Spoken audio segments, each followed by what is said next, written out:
Everything is meticulous and intentional, but it's minimalistic. You have the bed, but the way it's made up with the pillows, you'll maybe have a like a linen chest at the foot of it, a very specific rug. Over in the corner, you might have a little shelf with specific little tchotchkes and doodads, books there. But everything is intentionally chosen. It's not just based off of what I like, but what appeals, what feels warm, what feels welcoming in there. So that's one thing I want to recommend to you. If you don't like your realtor necessarily chiding you and saying, "Hey, you gotta clean this stuff up," I understand it. I live at a home. And I know a lot of days I come in and stuff gets thrown on the floor, thrown down, set down. Just wherever it drops, that's where it stays for a while. Yeah, it just goes there. But I'm not trying to sell my own home most days, so I'm not too worried about people coming through. Yeah, I get in the habit of my Dr. Pepper collection for the past week sitting beside my bed, but most people don't want to purchase that with the home. Yeah, usually that's not the design palette that you're going for. Now, if you go for like a Dr. Pepper or Coca-Cola theme in, say, like a room, that could be presentable, but just, the Dr. Peppers I've been enjoying for the week, probably not the best choice. 50 bottles just all over the floor. All over the floor. So you got Martha Stewart, her homekeeping handbook, huge book there, all types of good things, and then you've got her monthly magazine, the Martha Stewart Living, which if you don't want to purchase the book, the magazine is a good resource for what people find inviting. Right. The second one, I'm sure many of you have heard of Chip and Joanna Gaines from on TV. I don't know if we can mention their show or not, but we'll try not to. But their names, it's their personal names. Yeah, they're local to our area, pretty close. Yeah, you have a cousin that's actually knows Joanna, correct? Yeah, they went to school together a while back. Yeah, James Sapp. If any of you know James Sapp, I'm sure everybody knows. Sure, everybody knows James Sapp. James Sapp is one of the top-ranking, winningest coaches around Texas. What's he at? 5 rings now? So 5 or 6. Yeah. Yeah, I think he's at 5 or 6 state rings. It's like every 2 years he takes a team to state, and every 4 years he wins a championship. So pretty impressive. Yeah. So when he was coaching down, what was it, Waco Christian? I think it was. Joanna was going to school there. So. So once again, our cousin James, he knows everybody. Everybody knows him, including Joanna Gaines. Joanna Gaines also pulls on this same type of French palette. Some of y'all can look on our Facebook Live there. Of this, it's very minimalistic, but it's very intentional. Everything, the blending of the colors, the way the lighting is done, it's warm textures, warm colors, and it's minimal items that focus your eyes toward certain things. So that's one of the things you're wanting to do with the staging of your home, is you're wanting to bring people's eyes to key features on your home. Focal point. Yeah, which sometimes it means focusing eyes away from certain areas, like your 2-week Dr. Pepper collection beside the bed type of thing. So they have their journal out. It's pretty new, and I've been enjoying this lately. My mother is a Chip and Joanna fanatic, and I could see why. Their magazine, I like it much. A lot of content in it. It reads the way I like to read a lot of literature, and that's with pictures. Yeah, pictures. I'm the exact same way. So one of the things you could do is, I want you to, as a listener, if you're trying to get your home on the market, is to take advantage of the resources, because buyers are, if somebody's in the market of buying a house, they're watching Chip and Joanna, they're looking at Martha Stewart, they're on HGTV, and this is what they're looking for. Some of the things they're coming to expect and searching out in your home too. Yeah, it's not 100% across the board, but like you're saying, they expect it. You're trying to appeal to the widest audience. This helps you appeal to that widest audience. You're trying to get everyone and anyone. Mm-hmm. Yeah, I'd rather appeal to the 80% that I know I can target towards, versus a 20% that I have some odd perception in my mind about what they may be wanting or what they may be thinking that they could be somehow wanting to go for. Yeah, it's just like our big Powerball the other night. They had to sell so many tickets to finally find that one winner. Yeah. You want to do that. You want to appeal to as many people to find that perfect buyer for your property. Yeah. And the final resource I have here today, I wanted to mention this one. This one I can plug quite well. This is our Coldwell Banker Homes and Estates Luxury Living Worldwide. Oh, this is one of our favorites. Yeah, this is one of our favorites. It's our flagship publication of Coldwell Banker Luxury. If you want to read it, you can go on to ColdwellBankerLuxury.com and you can read the edition. Now, we have in here mostly it's luxury houses from around the world. In our area, for a house to be considered luxury, it has to be a minimum of a $570,000 purchase price, and then on top of that, the house itself and its condition, its features, everything's like that has to meet certain standards, the staging, things like that. So I know most people's houses may or may not be in the luxury portfolio, but it can give you some great ideas on what people are seeing around the world. This magazine is actually mailed out to a long list of high-end clientele around the world. And with Coldwell Banker being in over 50 countries now, it's very widely 50 distributed. countries? 50 countries. Wow. Yeah. Whenever you're looking at a agency around the area to represent you on your house, one thing to think about is, you have local brokerages that they have their brokerage house, and they have their advantages, they have their disadvantages. You have statewide brokerages. There's one that started in Dallas years ago. Some people know it. They're confined primarily to the state of Texas, around the area. But me as a seller, if I'm wanting to sell, I know these days things are on a global market. You hear that all over the place. Global market, global market, global market, global exposure. So like you were saying, how many countries are we in now? 50 countries now. 50 countries. Coldwell Banker, we are the largest brokerage in the entire world. We're global. We're global. It seems like it. Yeah, we had where was the gentleman from Dubai that wrote that contract last year? Yeah, I found one of our listings on the internet from Dubai.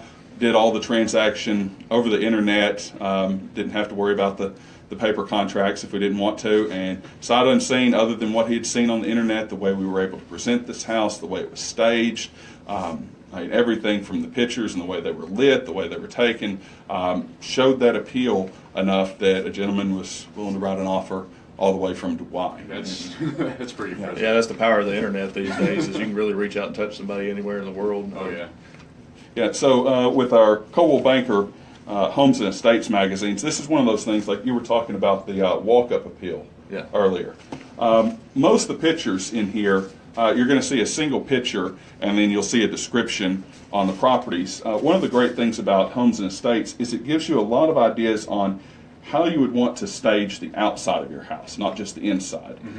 Staging on the outside, I mean mowing the lawn, trimming the bushes, things like that. How is it going to appear in that picture on the internet?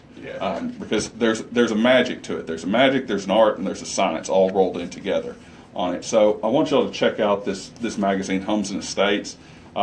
Actually, this month, Maybank, Texas made it in there. Yeah, Maybank, Texas in here. Maybank is being shipped out all over the world now. Yeah, it was over here in the 505 Ranch, I believe it was. Yes, 505 is located kind of on the southwest side of Maybank there, between Maybank and Gumbel. Yeah, that's off of Harbor Point there. Yes.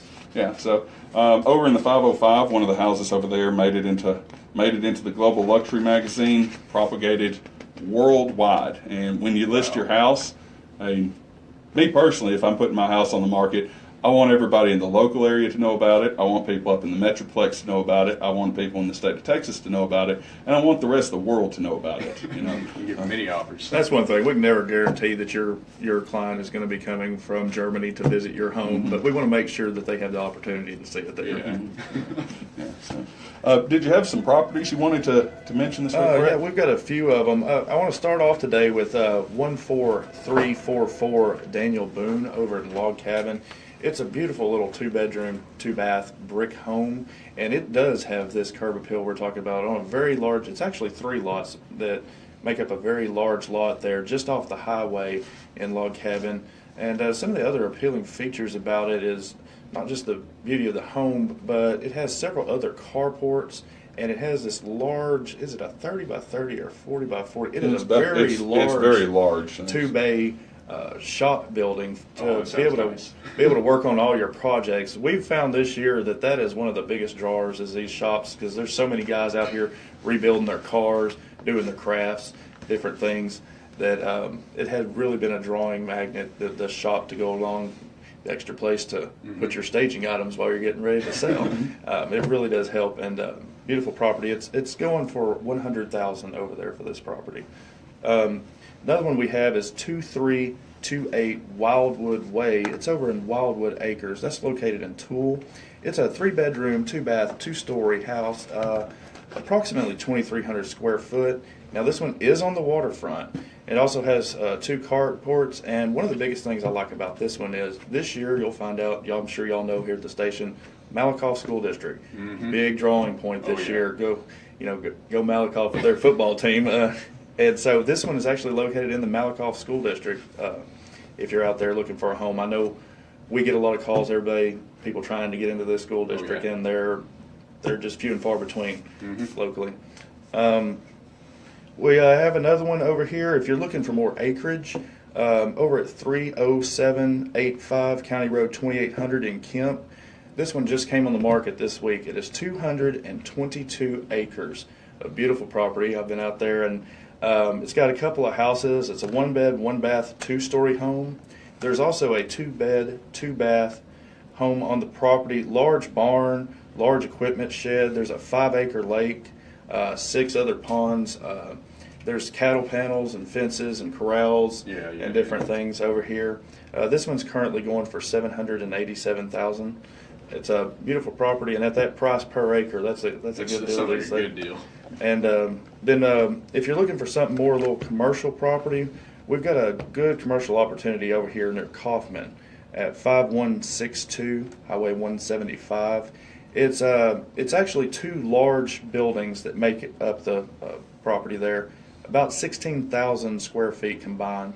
Sits on, I think it was about 4.8 acres, has over 20 parking spots, approximately 15 offices and 3 baths available in this property, and 4 large rooms. So if your business needs a little conference area, training areas, it's got a lot of room to spread out to bring your employees together if you're looking to set up a business in this area. This one's listed at $1.225 million currently, right there and right off the highway. Easy access to Dallas, easy to find. Yeah. Okay. Brett, let me ask you. You'd started off the program today, starting about getting your home ready on the outside in that walk-up appeal, and how Labor Day's coming up. One thing we may or may not think about, if we're looking in the realm of a waterfront house, there's actually 2 entrances to that house, correct? You have the street side, but you also have the boat side. And with Labor Day coming up, we've got people be out on the lake, and they're going to be looking at houses from the lake view.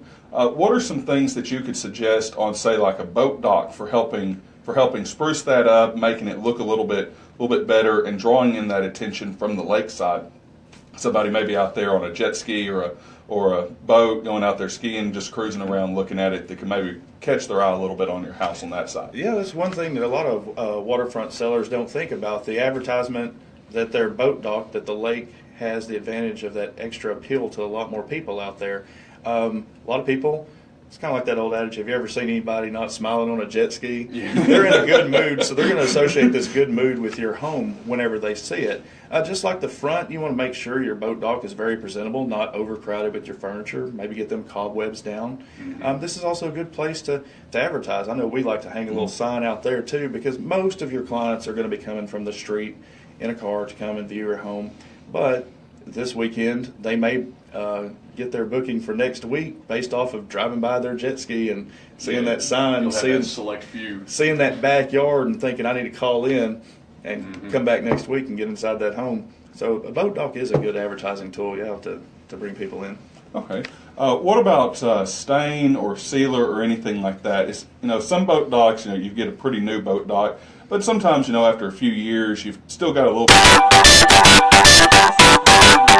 You would suggest maybe a little bit of stain on a boat dock? I would always suggest it, and I would talk to your local contractor about that, but we go out and we see lots of them, and after a few years, the intense sun and reflection off the water around here really does do a number on your boat dock. The cost of these things these days, a few dollars in stain every year. Lots of handy homeowners can do this little themselves with a bucket of stain and a roller, and you'll notice that a fresh coat of stain really will make it pop and really will draw in the eyes there. But not only that, if you're planning on once you purchase the home and you're going to be in there for a few years, that little weekend at the beginning of the spring will make your boat dock last many, many more years without having to bring in the major repairs on the wood and the metal and everything. Yeah, because that's one thing we see. We go out on the boat docks, and you have everything from the brand new to the, I guess some of these were built right after the lake filled up, and that's it. I'm talking maybe even back in the late 60s on some of these. There's some of them we found that they were built even before the lake came in. You can tell which ones they are. We're talking early 60s here. Yeah, we make it a point. It doesn't matter the boat dock, whether it's brand new looking or it's seen its better day. You'll see us most of the time throw our phones on the grass, because over the years, both Brett and I, how many boat docks have you fallen through or gone off of? I'm not sure. We've lost more than one cell phone because of a boat dock, and that's one thing with maintaining a boat dock. If you've got a waterfront house, people are going to want to see that boat dock. So in addition to staying, you're going to also want to make sure that it's safe. It's a safe environment for somebody to walk out on, to be able to measure the water, to be able to see the view. Putting somebody in jeopardy, with loose planks, with dry rotted boards that somebody could fall through. It's always a good thing to keep safety in mind. Somebody is probably not going to be too happy about your house after they've gone into the water. Now, I'm not sure, the preferred method of going swimming around here. Not the preferred method. Usually you want to go in yourself. Go off the jet ski, climb down the ladder at the end. Not slip through 3 or 4 boards. No. I personally like the swim trunks on rather than my jeans. Yeah, going through a plank on a boat dock and then having the pleasure of one of those 6-inch pylons hitting you right in the shin as you go down. Not a fantastic day. So, replacing a few boards, getting a little bit of stain and sealer, wiping down some cobwebs will go a long way in making your house presentable. And we have lots of great contractors, construction workers around the area that'd be happy to help you with that. Either if you're the handy homeowner, get after it, or if not, come see us. We can give you some good referrals of contractors that've been in the area, been doing good work for years on end. Yeah, and like you mentioned, the question we get asked every single time when we're showing one of your lakefront properties is, how deep's the water? We want them to be able to get out to the end of the boat dock and take our tape measure we provide and go ahead and see for themselves. That is a big selling point. Yeah. Nobody likes jumping in shallow water. Because around the area, one of the things in advertising your property, we can't necessarily, put out there exactly how deep the water is, because as anybody that's owned a lake house or been to a lake house or been in the lake knows, there's a difference between from the shoreline to the end of the boathouse, and as rain comes down, lake goes up. As sun comes out, lake goes down. Evaporation, precipitation, all those great things from 8th grade science there. And the flow. So one day you might have 6.5 feet, another day you might have 7 feet. But one thing we do provide, we always like to take a tape measure and encourage any buyer to measure that water out there. And so you want to be sure you have that safe and presentable boat dock for them to be able to get out there to the end and stick that tape measure down there, see what kind of water they've got. Because in pricing these lake houses, you can take the exact same house and you can put it on 2 lots next door to each other. And just because the way one curves in by a channel and the way the other one goes out towards open water, you can be talking a large difference in the price there, just depending on that view and also on that water depth. There's a difference in price between a boathouse with 3 feet of water underneath it versus one with 23 feet of water underneath the boathouse. And so, you got anything else for the day? Or no, I believe that just about wraps it up for the day. I think that about wraps it up. And how would they get a hold of you, Brett, if they need to get a hold of you? We're located at Coldwell Banker here in Gun Barrel City. You can personally get a hold of me at 903-340-6301, or my email, lbrettkillian, that's LBRETTKILLIAN @gmail.com. And my name's Shai. You can get a hold of me at 903-340-6159. Or my email, the simple one, is 340-6159 @gmail.com. And as always, if you want to get a hold of our brokerage, Coldwell Banker, American Dream Realty, we're at 600 West Main on the Main Strip right there in Gun Barrel City.